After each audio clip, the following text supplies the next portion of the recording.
Hi students, in mathematics you learn about figures. A branch of mathematics which deals with figure is geometry. The word geometry comes from two Greek words geo and metrin. Geo meaning the earth and metrin meaning to measure. So geometry appears to have originated from the need for measuring land, maybe for agriculture or construction purpose. Greek mathematician Euclid collected all known works in geometry and arranged it in his famous treatise called Elements. The geometry that we study is Euclidean geometry. First, let us see three basic concepts of Euclidean geometry. A point. He defined point as a tiny dot which has no parts. We denote a point by capital letter written next to it. For example, point A, point P. Second concept is of line. A line is breadthless length which extends endlessly in both directions. We denote a line by writing small letter written next to it. For example, this is line L. Arrow at the both ends indicate that the line extends endlessly in both the direction. Third concept is a plane. Plane is any smooth surface which extends endlessly in all directions. Even though these are three basic concepts of Euclidean geometry, but they are not defined precisely. For example, point is a tiny dot, but size and shape of dot is not defined precisely. So also the breadth of a line and smoothness of plane.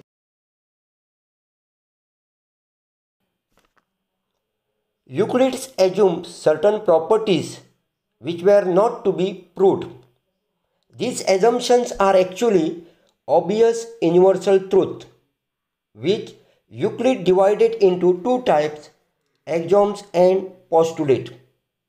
Postulate are the assumptions that were specific to geometry, and axioms are the assumptions that are used throughout mathematics. Let us see some Euclid's axioms. The first one is things which are equal to the same thing are equal to one another. That means if you have two things which are equal to one same thing, then these two things are equal to one another.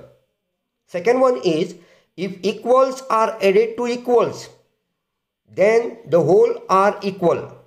Like that, we have the third axiom, that is if equals are subtracted from equals, then the remainders are equal. The fourth one is things which coincide with one another are equal to one another.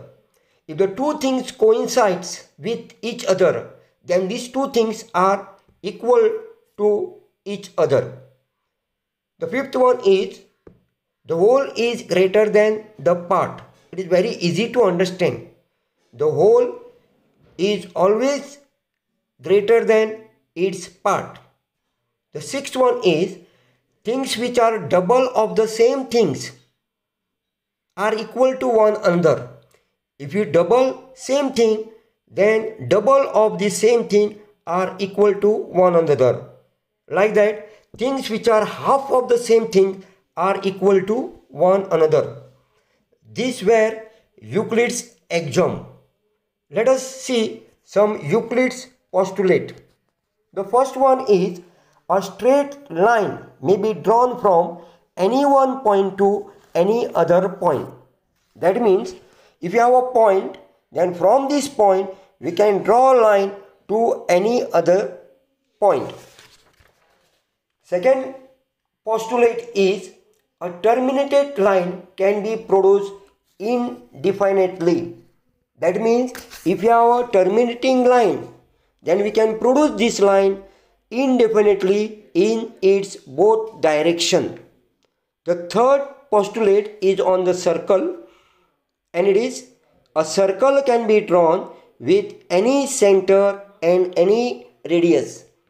So we can draw a circle taking any point as a center and any distance as radius.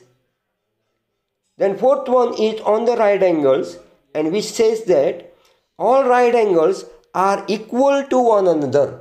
It is very easy to understand. All right angles are equal to one another. Let us consider some examples.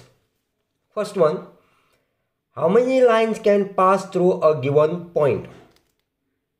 And very easily we can answer this question as there are infinitely many lines which can pass through a given point in a plane. Second example is, if you have two distinct points in a plane, two different points in a plane, how many lines can pass through them? And answer is only one. This is similar to Euclid's first postulate. By virtue of this, we can name a line by naming any 2 points on it. For example, we can name this line as line AP or line PA. Students, note that two distinct lines in a plane cannot have more than 1 point in a common. That means if two distinct lines are given in a plane, if you have two distinct lines in a plane, then they can have either 1 point in a common or no point in a common. No common point. So we have the following definitions. If two lines in a plane with no common point are called parallel lines, and two lines in a plane having a common point are intersecting lines. Students, think and answer the following questions.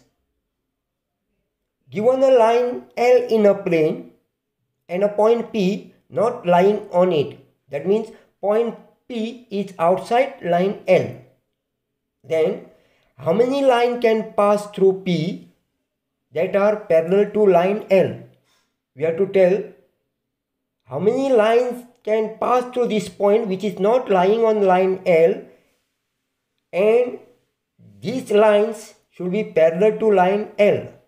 How many such lines are there which will pass through this point P and that are also parallel to line L? Students, I like to mention that in the Indian subcontinent, excavation at Harappa and Mohenjo-daro shows that the Indus Valley civilizations made extensive use of geometry. During Vedic period, rules, principles associated with geometry were called Sulba Sutras. And one of the ancient oldest Sulba Sutra is Bodhayana Sulba Sutra, so called Pythagoras theorem. Students, this was my small effort to introduce you geometry. For more information and knowledge, I request you to read Chapter 5, Introduction to Euclid Geometry of Class 9, NCERT Maths Textbook, page 59. Thank you.